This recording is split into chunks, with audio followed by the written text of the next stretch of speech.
Hello, guys, and welcome back to Joe's Ventures. And today we're doing part 39 of our Jurassic World Evolution 2 mod spotlights, where we take a look at some of the wonderful mods people have been making and compare them to their real life fossil counterparts. And today we've finished with a lot of those extra big furlong packs. We've got a really cool assortment of animals coming up that I'm quite excited to talk about. Lots of remakes and a couple new dinosaurs and something really cool that we'll get to at the end that I'm really excited to talk about. But we're going to be starting off today. We've got all dinosaurs today. We're going to be starting off by Pickle's remake or paleo remodel of the 2022 or the Dominion Parasaurolophus.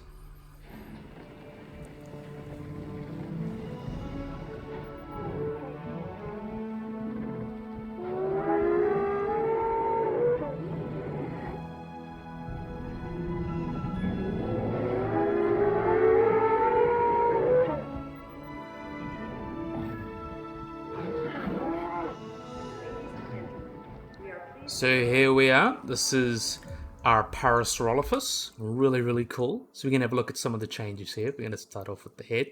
We can see the head changes is pretty big. The keratin around the beak has been greatly extended. I think it was a little bit too small on the original Dominion Parasaurolophus, but you can see some changes to the head, a little bit more rounded, and changes to the crest. You can see it's based a lot more off the kind of type species of Parasaurolophus walkeri, which is a pretty famous species. Really cool. You can see those changes there.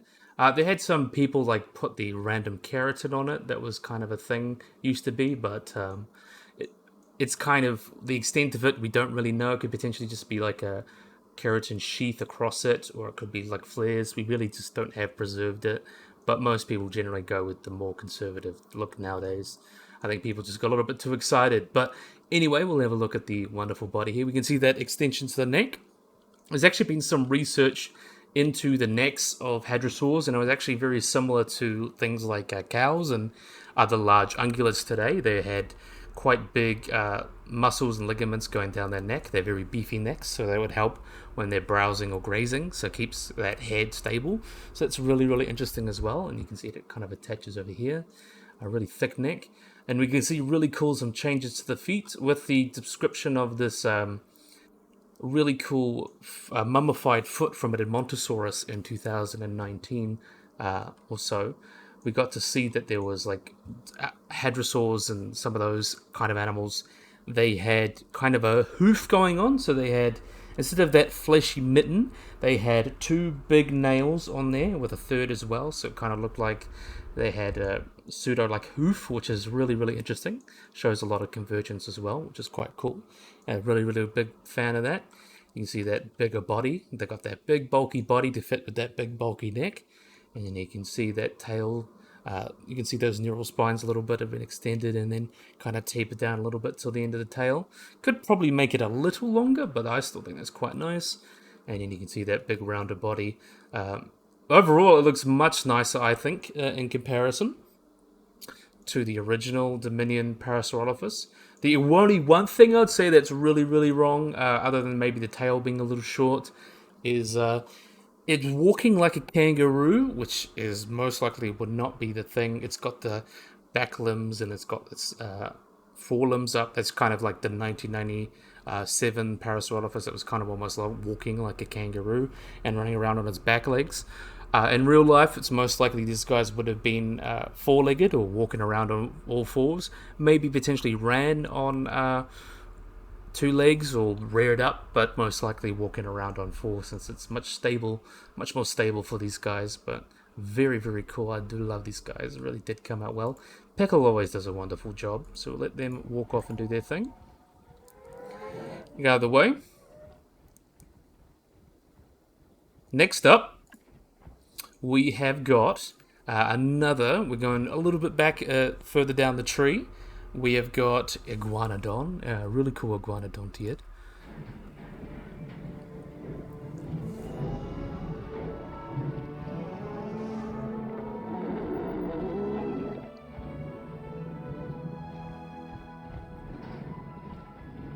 So we can see some major changes to this big guy right here. Look at how beautiful he is. them walk out like that. That's better. We can see we're going to start off with the head. Iguanodon had this very big, bulky head and this large beak, which has been rather beautifully rendered here. It's got a very cool shape to it, very big and bulky. Also quite a bulky neck as well, not quite as heavily muscled as the later Hadrosaurs, but still quite decently muscled. And the thing that gives them then kind of their fame, they've got these large thumb claws. Particularly, this is like a particularly large one, which is really, really cool, especially among other iguanodons. And then you can see the kind of beginnings of that hoof shape coming in. So you can see here they've got the 2 fingers here that would have, and the 3 fingers as well, they would have been joined up in the big mitten. And then they also had that pinky that was probably able to help grasp things, like potentially branches and things like that. So really, really interesting. It shows how it's kind of like an evolutionary like gradient. You can see the Iguanodon over here. And this is what it would progress into in the Parasaurolophus, these mittens with the hooves, which is quite cool. And yeah, really, really cool with that. And you can see those big, bulky arms, definitely been accentuated a little bit to make them look a little bit bigger and bulkier. Really, really awesome. And you also see that body's been quite a bit more rounded. They got kind of highest points around the back here. Really, really nice, big round body. And also got this really big gut here, the ischium. They've got much more consistence. These guys are ornithischians, which are bird-hipped dinosaurs, which is kind of paradoxical because bird-hipped dinosaurs come from lizard-hipped dinosaurs, the theropods, so that's really, really weird.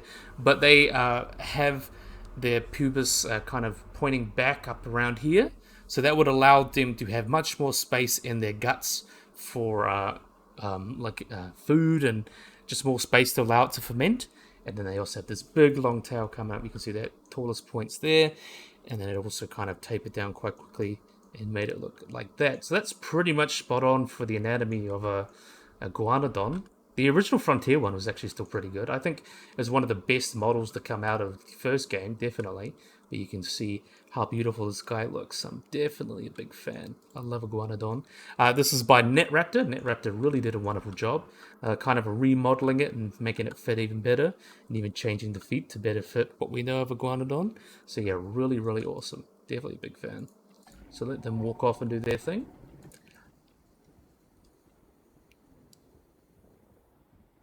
And they're obviously got to walk right next to my hatchery. So next up, we've got a new species. We have got Hadrosaurus by Exploder. Oh, Exploder.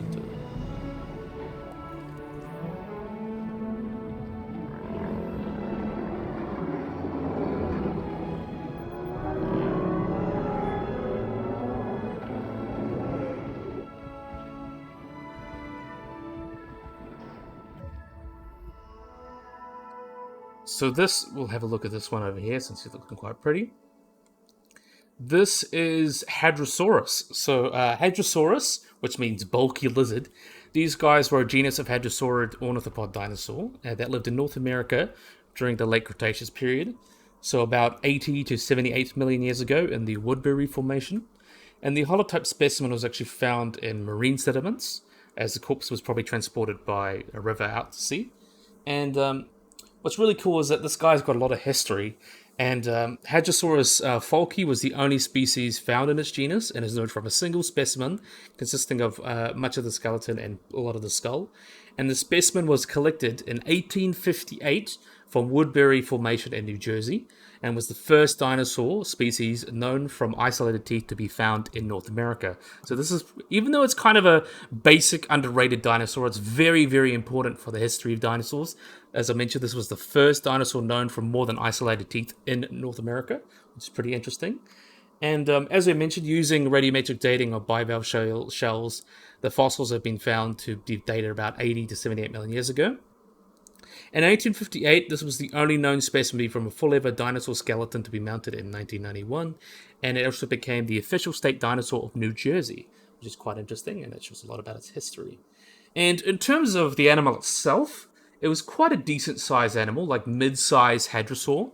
These guys would have got about 7 to 8 meters long, or about 23 to 26 feet, and may potentially weigh up to about 2 to 4 tons, though obviously those different estimates. They could be distinguished by having a shortened pectoral crest and usually some other small characteristics that distinguish them. And as most other hadrosaurs, these guys weren't heavily built in the forelimbs and the hind limbs, and they were probably used to standing on their back limbs, and probably walking around like this, but then they would stand back on their hind limbs. Very similar to Parasaurolophus in that regard. The holotype specimen was actually pretty large, and by the time it died, it was had about a meter long femur and a 93 centimeter long tibia, which is quite interesting. And it actually is quite robust and is actually one of the most robust among the hadrosaurs, so it's quite interesting. And despite the fact the family Hadrosauridae has Hadrosaurus as the type genus, the skeleton lacks a skull, which was long viewed to be too incomplete to compare to other hadrosaurs.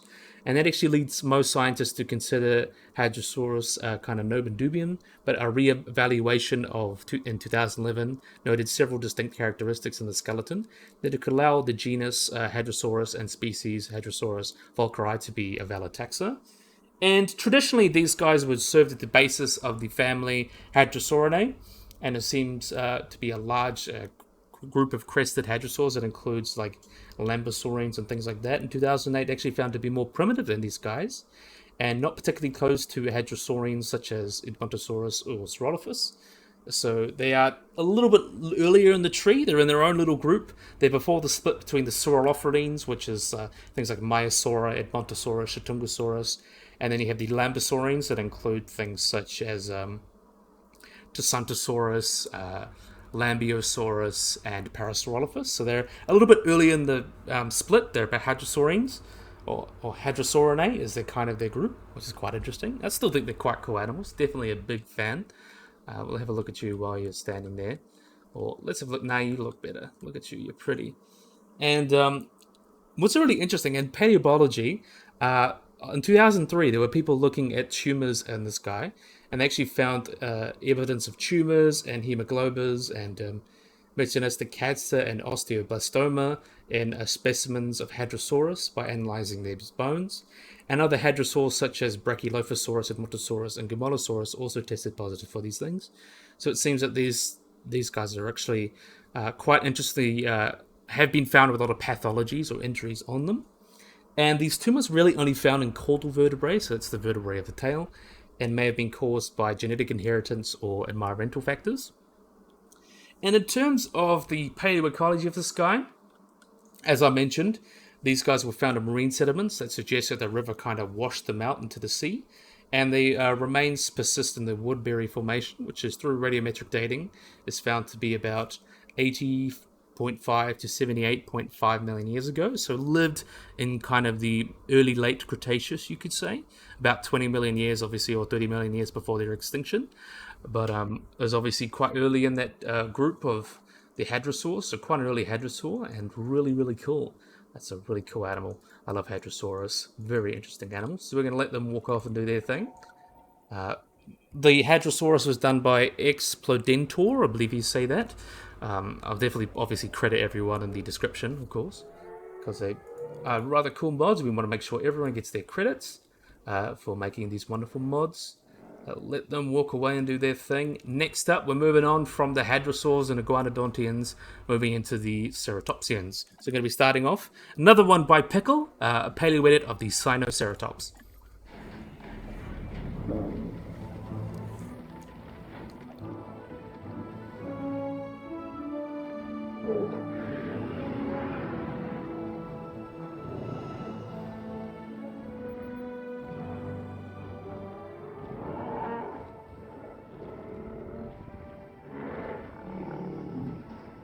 So we'll have a look at this guy. We'll let him walk out a bit because I quite like the color of this one, and that's also the same color as the base Sinoceratops. No, we'll have a look at you. You look nice. No, we'll look at you. But you can see this wonderful guy here. You can see some of the wonderful changes because obviously the one in the original movie was pretty mangled up in terms of its anatomy, but we're going to start off with the head, of course. Sinoceratops, which is like pretty much the only late ceratopsian from Asia, which is really interesting in its own right. But you can see some of the changes to the head here, very much like a leaner and quite a large beak and larger nostrils or large fenestrae for the nostrils, which is quite characteristic of lots of ceratopsians. Got the single horn. And one of the really interesting things that makes this guy unique among most other not chasmosaurs, ceratopsians, is that it's got this really interesting kind of clawing, or I don't even call it like concaving, or like going forward facing the little I think they're called ossicles or whatever the name is, along their frill, which really gives it a really distinct look. These little hornlets on the frill looks really, really interesting. But you can also see the frill, the big holes in there, the fenestrae, which are in most ceratopsians. Obviously, in the original one, it was all filled. It wasn't filled in like this. In real life, they were all filled by muscle, or fat, or skin. Kind of a little bit debated there, but most likely at least some soft tissue would have been in there. But obviously in the movie, they had them all sticking out and like with big holes, and that was pretty weird. But anyway, that's kind of why it was fixed in this paleo edit. But I really love these like forward-facing like ossicles, and I think that's the proper term for them. But yeah, really do love that. You know, see that neck's also got a little bit of a trim, and then we can see some changes to the legs here. Very much better fits that ceratopsian anatomy. We can see those kind of semi-squat kind of front legs, and then you can see the toes there. There's some changes there. Only the three ones have nails, you can see there, and then the other two over here don't have. Very similar to modern crocodilians and a lot of other dinosaurs. And then we have this body that's been greatly rounded to fit that round body that most ceratopsians have. Big guts for digesting food, and probably helps with being big and boisterous, you know, defending yourself, because it's harder to bite a beach ball sometimes. But then you can see that really wide hips that they've got there as well, and you can see those big feet going on here. Looks really, really nice with those 4 toes or so. And then we can see that tail's also been greatly shortened. Most ceratopsians don't have very long tails. Most of them are actually quite small, as you can kind of see here. But really, really nice. I really love those changes to the face. It really fits much better what we know of Sinoceratops. And also got these little hornlets on the head there, which is really cute. And you can see all these bits of ossicles and stuff coming up and curling, which really gives it a really cool, distinct look. It really sucks that it got such a big shaft in the movies, because it looks so interesting. I'm definitely a big fan of Sinoceratops. But yeah, Pickle, always done a wonderful job taking care of that. So we'll let them walk off and do their thing.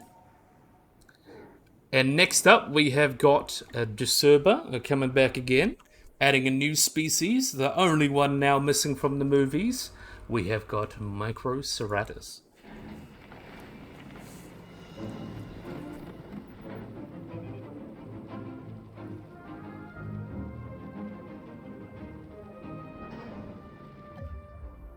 Look at these little goobers. Well, have a look at you since you're a little goober. This is Microceratus, which means small horned. These are a genus of small ceratopsian dinosaur that came from the Cretaceous of Asia.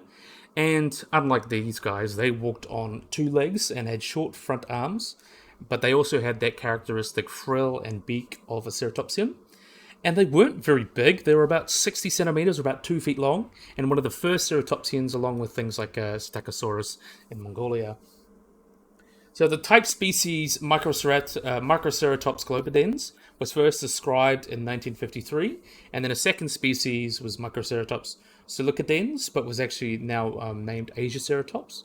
However, that generic name was kind of also given to a wasp, and then it was renamed to Graciliceratops, and was a replacement name for that species, which was quite interesting. But as I mentioned, the classification, these guys are ceratopsians, which are a group of herbivorous dinosaurs with parrot-like beaks, and they lived throughout Asia and North America through the late Cretaceous period and became extinct at the end of the Cretaceous with all the other non-avian dinosaurs. And in terms of its ecology, this guy was a herbivore, and during the Cretaceous, flowering plants, these guys would have been eating things like ferns, conifers, cycads, and used their large beaks to basically break apart things like that. So I imagine insects and stuff wouldn't be totally off the game for these little guys, totally off the board. But yeah, these are really, really cute. They are based on the Lystrosaurus, so you can see it's walking on 4 legs. They probably should be walking on 2, though. But yeah, this is basically the only dinosaur missing from the movies at the moment. So hopefully we get that guy as either a free animal or in a pack sooner or later. Really, really cute little guys. Definitely a big fan. Microceratus is definitely a cool little guy. Jashuba always does a wonderful job giving us weird and wacky animals. So we're going to let them go off and do their thing. I think we're going to be moving on now. So next up, we're going to some bigger animals now. We've got the sauropods. We've got here Brachiosaurus, done by Pickle.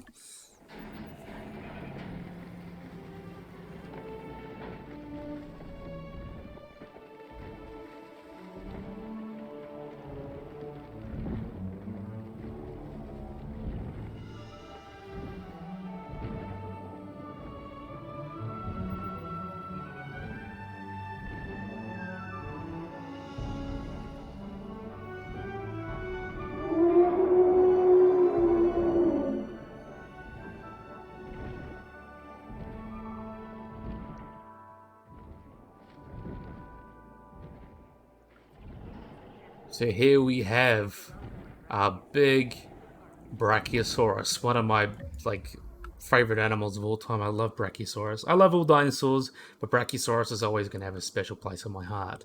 So we're going to pause it there so we can have a look at the feet of the next one. But we can start off with the head. We can see some definite changes to the head.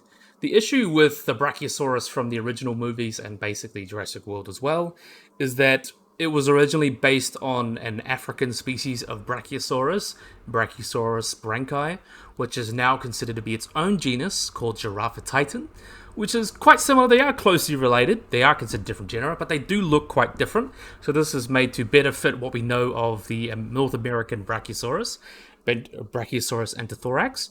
So we can see some of the changes. We're going to start off with the head.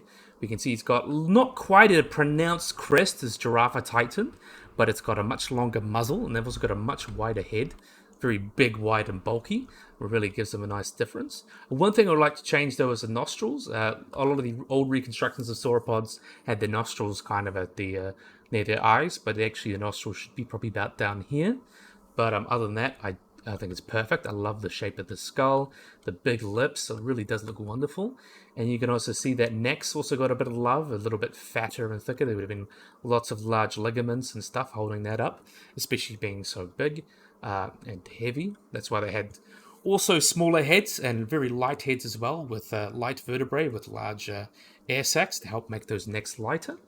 We can also move down here and we can see some changes to the shoulders. They've also got these Brachiosaurus, which means armed lizard. So they have these very long forelimbs, much longer than their back limbs. Very much gives them a giraffe type look, hence the name of their relative Giraffatitan. And then we can see those long legs here. And we can see the feet are correct as well. They got the long columnar legs, and they also have the correct feet, which is so awesome to see. Sauropods basically had these fleshy hooves, and some of the earlier ones, such as Brachiosaurus and Diplodocus, had dew claws. Later animals like Titanosaurs, they typically even lost a lot of their toes and started just walking on their knuckles, and may have evolved spurs as their own thing, things like that. But really, really cool. I do love getting the feet right, especially on the Brachiosaurus, because you can see the big difference. Sometimes you can see the let's see if you can spot it on here. Probably can't, but usually you can see they're almost just given elephant feet, which is not accurate. And then we can go back to the back legs here, so you can see that tall body coming down, and then you see the back limbs here, big, bulky, and then you also have these large fleshy pads on their back legs, and also these claws that turn sideways like a turtle's or a tortoise, better comparison. Most likely for digging things as well. They're quite good comparisons. And then we can have a look at that.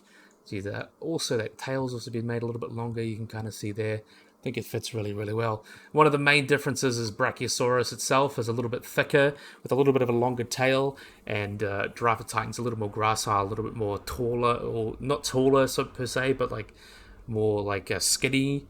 There's a couple differences. It's kind of hard to show off right here, but really, really cool. Definitely a big fan. Nice to see that tail as well, made a little bit longer. Really, really fits on these wonderful guys. I just do love me a nice Brachiosaurus. So we're going to let them walk away from a hatchery so we can actually do some things. But look at these beautiful guys here. Wonderful big sauropods. Sauropods definitely do have a special place in my heart. I do love these big guys. So let them walk off and do their thing.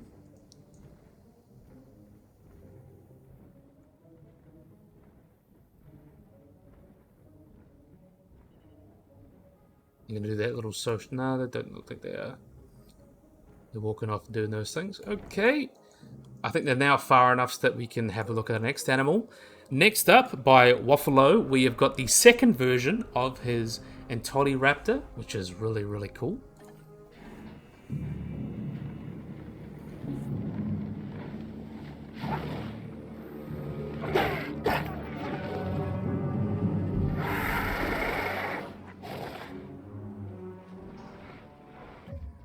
I have to say, I think this is definitely an upgrade. I think the skin looks nicer, the textures look much better, and I love the filaments on these guys, which really helps with their look of, being related to dinosaurs with feathers. So I think that's really, really cool. But we're going to be talking about these guys as well.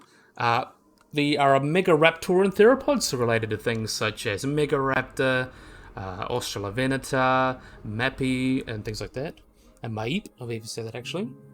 These guys are from the late Cretaceous of Argentina, and the holotype is known from some vertebrae and arches, things like that, and was discovered in the Hunsul Formation, which is the same formation as Argentinosaurus, and was discovered in 2010, but only formally described in 2016 as Antoli Raptor. These guys are also considered synonymous with the theropod Gualaco or Gualicho, as they're found from the same formation, but potentially could be the same thing, and if they were found to be the same thing, Antoli Raptor would be a novum dubium, and then it'd be considered Gualacho. And these guys there have been analyses to compare Antoli Raptor and Gualacho, and it seems that there are many differences between the two, so it's very unlikely that they would be the same genus and species. But yeah, really cool guys here. They grew to about 6 meters long, so mid-sized theropod or so, and weighed up to about 550 kilograms, or about 1,200 pounds when fully grown. And you can see those. Typical of most other Megaraptorans, they have these large hands with these large claws to grapple prey, smaller but lengthier heads, long tails, and very, very like opposites of most other large theropods, which is quite interesting. But I really like the changes. I like the skin much more. The textures look much better, and I love these filaments. I think it's come out rather nicely, and so Waffalo really did a great job remastering this one. And Antoli Raptor comes from the Tenuliche language, which is Antoli and Raptor, so it means a southern thief. And the scientific name Liberium comes from the Latin word for libertatum, I believe you say that, is the Latin word for freedom, and was because it was discovered on the bicentennial of Argentina's independence from Spain in 1810. So it's a little bit of history as well, and another cool little guy. Definitely a big fan of these guys. So I'm going to let you walk off and do your thing. Let the Brachiosauruses go off and do their thing as well, because they obviously like to push in because they're so big. But we're going to be looking up next, second to last, we've got, by Pickle again, we've got a remake of his Giganotosaurus.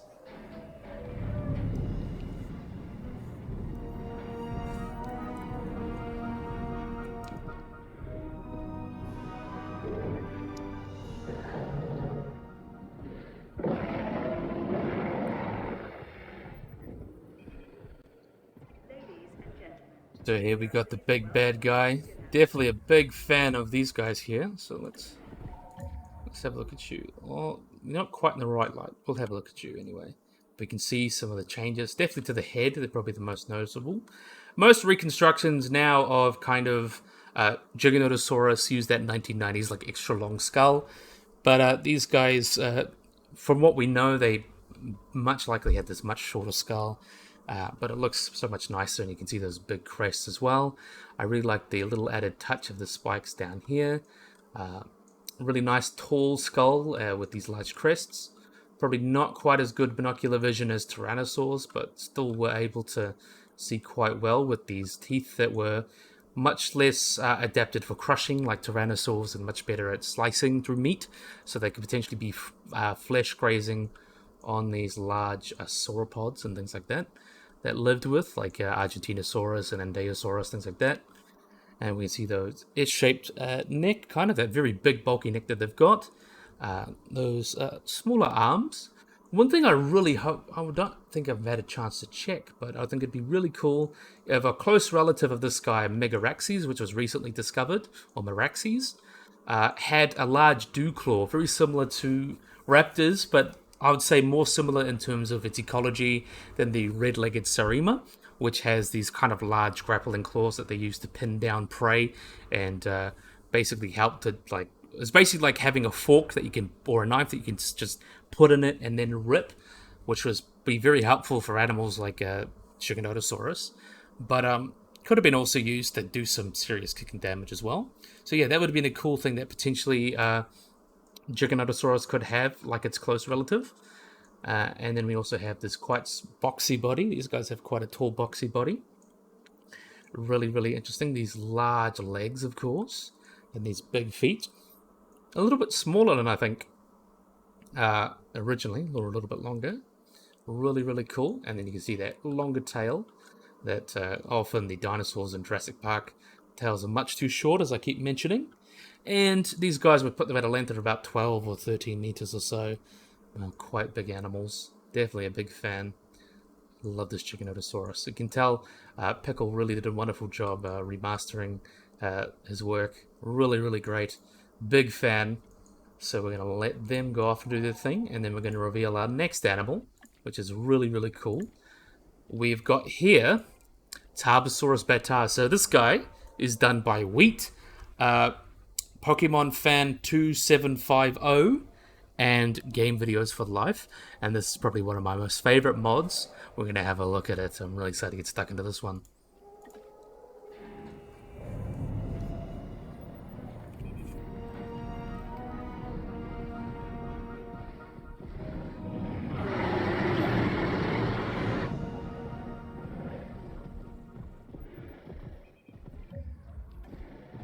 Let's have a look at these wonderful guys here. So this is our Tarbosaurus. Let's see if we can get a good, video of you, or a good look at you. So we can see here a wonderful Tarbosaurus. So Tarbosaurus, which means alarming lizard. These are a genus of Tyrannosaurid dinosaur from Asia that lived about 70 million years ago, right at the end of the late Cretaceous. It contains a single species, Tarbosaurus bata. And its fossils have been recovered from the Namek Formation of Mongolia, and more fragmentary remains have been found in China. And although the many species have been named, most paleontologists only recognize bata as valid, and some even lump it into the genus of Tyrannosaurus, so it could be Tyrannosaurus bata. That's neither here nor there. But really, really cool. It was discovered in 1946 in the Gobi Desert, where they found a large skull in the Namek Formation, with a Soviet paleontologist naming the specimen Tyrannosaurus bata, but then it was split into its own genus of Tarbosaurus bata, which means kind of like alarming or in reverence, or the awesome or the reverence lizard, you could say. And there's been a lot of research on this guy since. There's been lots of poaching of specimens as well, and lots of animals such as like a Raptor Rex kind of lumped into these guys. And we also have some skin impressions and footprints of these guys as well that have been found. There's like overlapping scales on the thoracic region, and two footprints have been found with kind of impressions of large scales, which is quite interesting.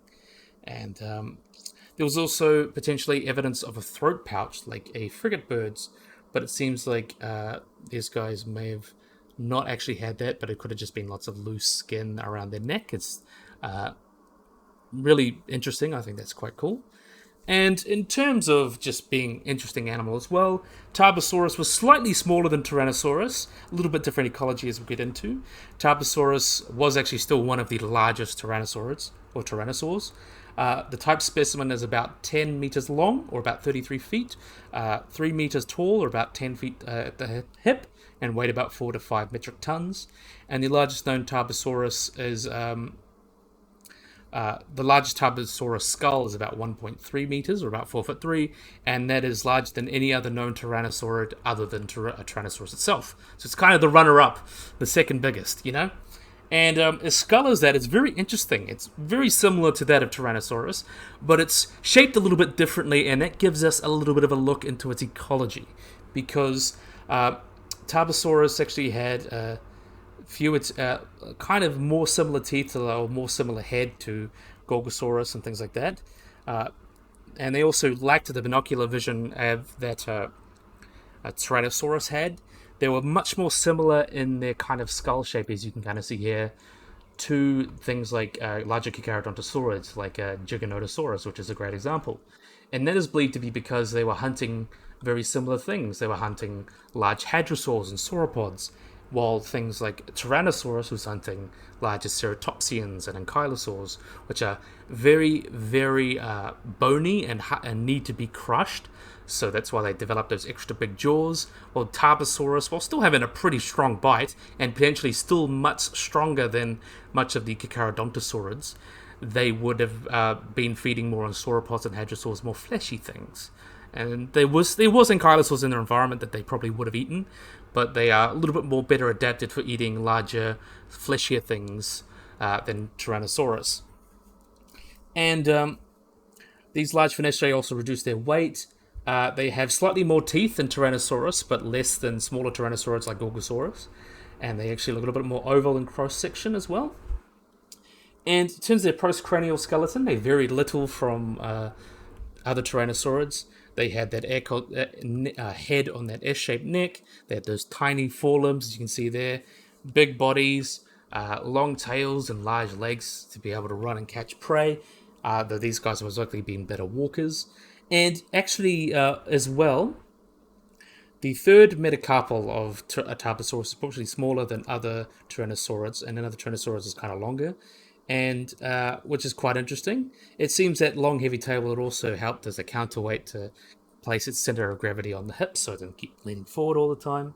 In terms of classification, it's classed as a theropod Tyrannosauridae, and the class Tyrannosauridae, which is the family Tyrannosauridae, and related to animals such as Tyrannosaurus and the Spinosaurus of North America, and potentially Alloramus from Mongolia, which is quite interesting.